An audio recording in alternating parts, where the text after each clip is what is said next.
ప్రసాద్ పటేల్ ప్రసాద్ ప్రసాద్ రేడి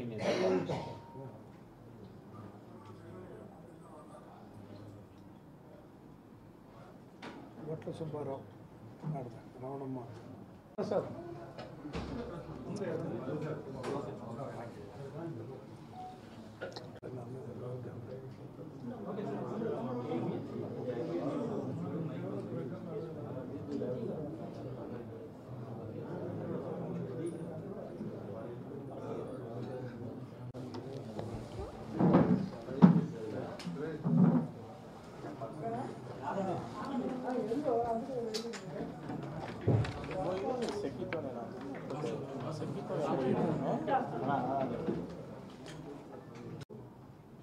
పెద్దలారా ఆత్మీయులారా,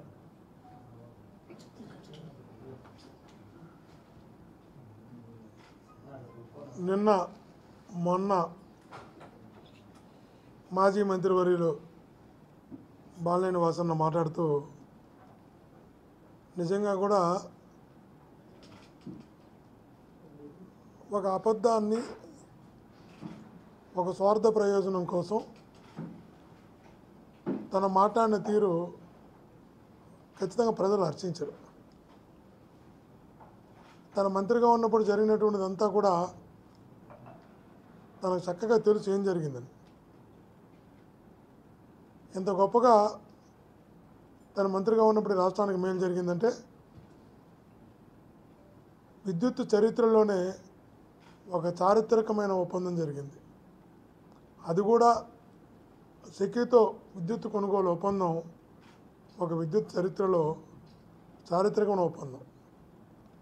సంవత్సరానికి 3,700 కోట్ల రూపాయల ఆదాయం ఇస్తూ 25 ఏళ్లకు 1,00,000 కోటి రాష్ట్రానికి ఆదాయం వచ్చేలాగా జరిగినటువంటి ఒప్పందం. చంద్రబాబు నాయుడు గారు ముఖ్యమంత్రిగా ఉన్నప్పుడు జరిగినటువంటి ఒప్పందంతో పోలిస్తే ఈపీపీఏలో 50% కన్నా తక్కువతో ఒప్పందం జరిగింది. ఆ రోజు ₹4.50 ఆ రోజు ఒప్పందం జరిగితే అది ఇంటర్ స్టేట్ ట్రాన్స్మిషన్తో కలిపి. ఈరోజు అదే ఈయన మంత్రిగా ఉన్నప్పుడు జగనన్న ముఖ్యమంత్రిగా ₹2.48 అప్పుడు ఇంటర్ స్టేట్ ట్రాన్స్మిషన్ ఏదైతే ఉందో ₹4.5 చంద్రబాబు గారు ముఖ్యమంత్రిగా ఉన్నప్పుడు చేసిన కొనుగోలుకి అదనంగా ఇంటర్ స్టేట్ ట్రాన్స్మిషన్ ఉండేది. ₹2.49 తను మంత్రిగా జగనన్న ముఖ్యమంత్రిగా జరిగిన ఒప్పందం 50% కన్నా తక్కువ, ఇన్క్లూడింగ్ ఇంటర్ స్టేట్ ట్రాన్స్మిషన్తో కలిపి. అంటే ఇంత మంచిగా జరిగిన ఒప్పందాన్ని మంచి అని చెప్పుకోలేని దీన స్థితిలో ఈరోజు ఆ కూటమి ప్రభుత్వంలో వాసన్న ఉండడం నిజంగా కూడా బాధాకరం. మేము ఎవ్వరం కూడా వాసన్న వాళ్ళకి దగ్గర అవ్వడం కోసం, వాళ్ళని మెప్పు పొందడం కోసం, వాళ్ళని మెప్పించడం కోసం, వాళ్ళకి దగ్గర ఏదో ఒక రకంగా రాజకీయంగా ఎదగడం కోసం ఈ స్థాయికి దిగజారుతాడని మేము కళ్ళలో కూడా అనుకోవాలి. మంచిని మంచిగా చెప్పుకోలేనటువంటి దీని స్థితిలోకి ఆయన వెళ్ళిపోయినాడు. ఈరోజు నిజంగా ఇది తన క్యారెక్టర్కి తను అనుకుంటున్నారు జగన్మోహన్ గారి వ్యక్తిత్వాన్ని హననం చేస్తే తనను గుర్తిస్తారు, గౌరవిస్తారు, తనకు పార్టీలో ప్రాధాన్యత ఇస్తారు అనే ఒక భ్రమలో తన వ్యక్తిత్వాన్ని తను హననం చేసుకుంటున్నాడు, తన వ్యక్తిత్వాన్ని తను దిగజార్చుకుంటున్నాడు. ఈ ప్రజలందరూ కూడా అలా భావిస్తున్నారు అనే విషయాన్ని నిజంగా వాసన్న మర్చిపోతున్నాడు.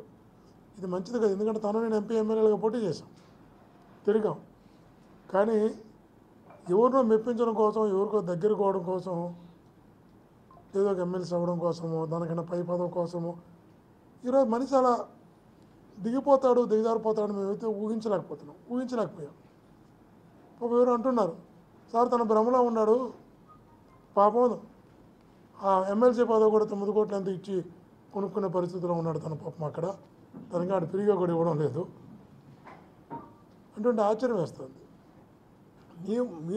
మీరు మంత్రిగా ₹2.49 ఇంటర్ స్టేట్ ట్రాన్స్మిషన్తో కలిసి ఒక బ్రహ్మాండమైన ఒప్పందం జరిగి సంవత్సరానికి 3,700 కోట్ల రూపాయలు రాష్ట్రానికి ఆదాయం రావడం, నాణ్యమైన విద్యుత్తు, పగటిపూట విద్యుత్తు ఇచ్చేలాగా ఒక ఒప్పందం కుదిరితే నా పేరులో ఇంత మంచి ఒప్పందం జరిగిందని నేను చెప్పాల్సింది పోయి అర్ధరాత్రుల్లో నా చేత సంతకాలు పెట్టించాలంటే నేను సంతకం పెట్టలేదు, సంబంధం లేకుండా క్యాబినెట్ అప్రూవ్ చేశారంటున్నారు. మీ ద్వారా అడుగుతున్నా వాసనని, వాసన్న ఒకటే చెప్పను, 2021 సెప్టెంబర్ 10వ తారీఖు మనకి సెక్యూ నుంచి ఒక లెటర్ వచ్చింది ప్రభుత్వానికి. ఆ మరుసటి రోజే క్యాబినెట్ ఉంది. ఆ లెటర్ వచ్చిన తర్వాత ఆ లెటర్లో వారు ఇన్ ప్రిన్సిపల్గా దాన్ని అప్రూవ్ చేస్తూ క్యాబినెట్కి తీసుకొచ్చారు. అందులో కూడా మీరు సంతకం పెట్టారు. ఇన్ ప్రిన్సిపల్గా సెప్టెంబర్ 10వ తారీఖు 2021లో వచ్చిన లెటర్లో, ఇన్ ప్రిన్సిపల్గా వచ్చిన లెటర్లో కూడా సెక్యూ అంటే ఇది కేంద్ర ప్రభుత్వ తరపున వచ్చినటువంటి సంస్థది. దాంట్లో లెటర్లో మీరు సంతకం, ఇన్ ప్రిన్సిపల్గా తీసుకున్న నిర్ణయంలో కూడా మీ సంతకం ఉంది. ఆ రోజు అప్రూవ్ కావాలి క్యాబినెట్లో. మళ్ళా దానిపైన కమిటీ వేశారు ఎనర్జీ సెక్రటరీతో. ఎనర్జీ సెక్రటరీతో కమిటీ వేసిన తర్వాత నెల రోజుల తర్వాత మళ్ళా క్యాబినెట్కి వచ్చింది. అందులో కూడా మీరు సంతకం పెట్టారు. ఇన్ని ప్రిన్సిపల్గా వచ్చిన లెటర్లో సంతకం పెట్టారు. నెల తర్వాత వచ్చినటువంటి కమిటీ వేసి కమిటీలో వచ్చిన లెటర్లో కూడా మీరు సంతకం పెట్టారు. 2 సార్లు సంతకం పెట్టి ఇక్కడ నా సంతకమే లేదు, నేను సంతకమే పెట్టలా, అర్ధరాత్రిలో నా సంతకం పెట్టించుకున్నారు, ఎలా మాట్లాడుతున్నారో అర్థం కాదు. ఈరోజు చంద్రబాబు గారిని కూడా అడుగుతున్నావు, చంద్రబాబు గారిని అడుగుతున్నావు, వాసరిని అడుగుతున్నావు. నువ్వు ఒక్కటే చెప్పు, అనేక నిర్ణయాలు క్యాబినెట్లోకి టేబుల్ ఎజెండా కింద వస్తాయి. టేబుల్ ఎజెండాలో కూడా పెట్టి ఈ ప్రభుత్వమైనా, ఆ ప్రభుత్వమైనా, కేంద్ర ప్రభుత్వమైనా కొన్ని నిర్ణయాలు, కొన్ని ఆలోచనలు టేబుల్ ఎజెండా కింద కూడా వస్తాయి.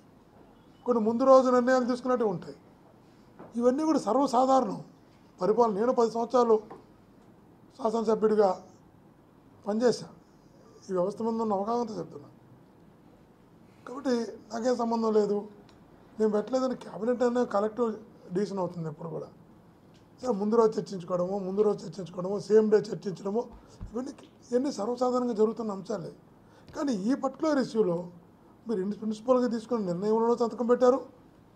1 నెల తర్వాత పెట్టిన క్యాబినెట్ దాంట్లో కూడా మీ సంతకం పెట్టారు. కానీ నాకు తెలియకుండా జరిగిందని చెప్పి ఇట్లాంటి సందర్భంలో కావాలని నువ్వు ఏ కుటుంబం వల్ల అయితే పైకి వచ్చావో, ఏ కుటుంబం అయితే నేను పైకి తీసుకురావడానికి బ్యాక్ బోన్గా నిలిచిందో ఆ కుటుంబాన్ని ఇబ్బంది పెట్టడానికి, వ్యక్తిత్వాన్ని హననం చేయడానికి ప్రయత్నం చేయడం అన్నది నాకు తెలిసి మీ క్యారెక్టర్ మీరు దిగజార్చుకుంటానన్న విషయాన్ని మటుకు ఆయన ముందు గుర్తుంచుకోవాలి. వాసన అంటున్నాడు, స్వేచ్ఛ ఎక్కడుంది, నాకు స్వేచ్ఛ లేదు. ఒక్కటే మాట్లాడుతున్నావు వాసనని. జగనన్న ప్రభుత్వంలో మీకున్న స్వేచ్ఛ నిజంగా కూడా చాలా తక్కువ మంది కూడా ఉంటుంది. ఇప్పుడు ఒకసారి ఆ రోజు ఈనాడు జ్యోతి పేపర్లను రాశారనుకుంటా, నాకు గుర్తున్న వరకు ఇతర పార్టీ నాయకులతో కలిసి స్పెషల్ ఫ్లైట్లో విదేశాలకు వెళ్ళారు అని.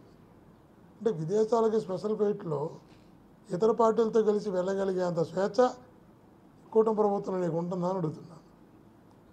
అసలు స్పెషల్ ఫ్లైట్లో విదేశాలకు వెళ్ళడం కాదు, ఇతర పార్టీలతో మాట్లాడడానికి కూడా మీకు స్వేచ్ఛ ఉండదు. ఇక్కడ మీకు పోయిన తర్వాత అర్థమవుతుంది పుట్టిల్లు ఎంత గొప్పదో అని,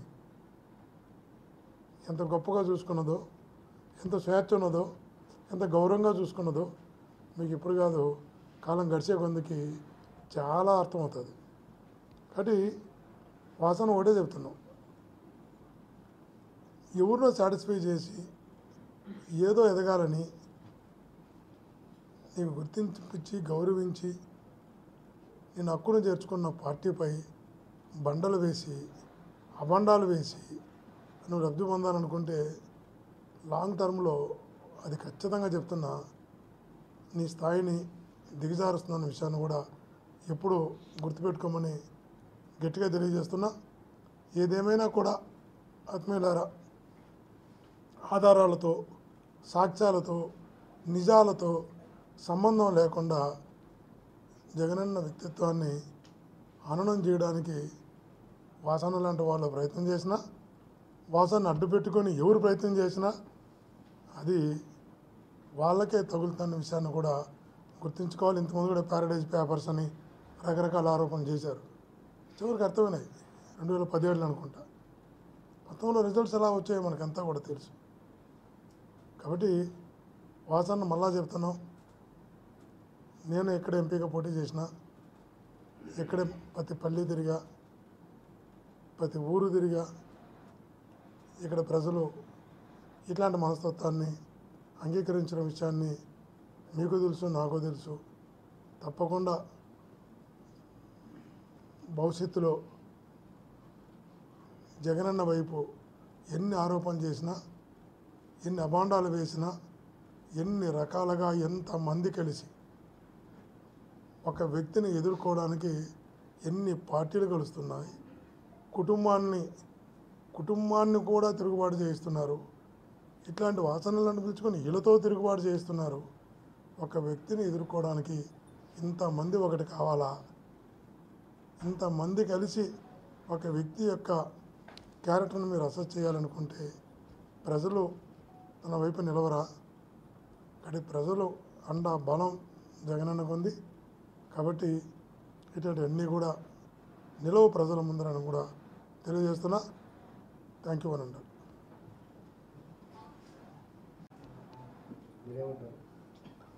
చంద్రబాబు గారు అపాయింట్మెంట్ వాసన్నకి ఇవ్వలేదని అదే ఇంకో అపాయింట్మెంట్ కోసం ఏమైనా మాట్లాడినాడు. చెప్పింది నిజమైతే అపాయింట్మెంట్ కోసం కూడా మాట్లాడే స్థాయికి వాసన్న అపాయింట్మెంట్ తీసుకోవడం కోసం కూడా విమర్శిస్తే అపాయింట్మెంట్ వస్తున్న పరిస్థితికి వాసన దిగజారిపోతాడని నేనైతే కళ్ళలో కూడా అనుకోలే. మేమైతే ఒకటి చెప్తున్నాం మా కార్యకర్తలకు, ఇక్కడ మా నాయకులకు, నిన్న జగన్ ఇక్కడ పంపిన తర్వాత కష్టమైన నష్టమైన ప్రతి కార్యకర్తకు ప్రతి నాయకుడికి అండగా ఉంటాం. ఎన్ని రకాల మా కార్యకర్తలను ఇబ్బంది పెట్టాలనుకున్నా, మా నాయకుడిని ఇబ్బంది పెట్టాలనుకున్నా, వాళ్ళకి ఏ రకంగా మీరు దెబ్బకొట్టే ప్రయత్నాలు చేసినా వాళ్ళందరికీ బ్యాక్బోన్గా అండగా గట్టిగా నిలబడతాం.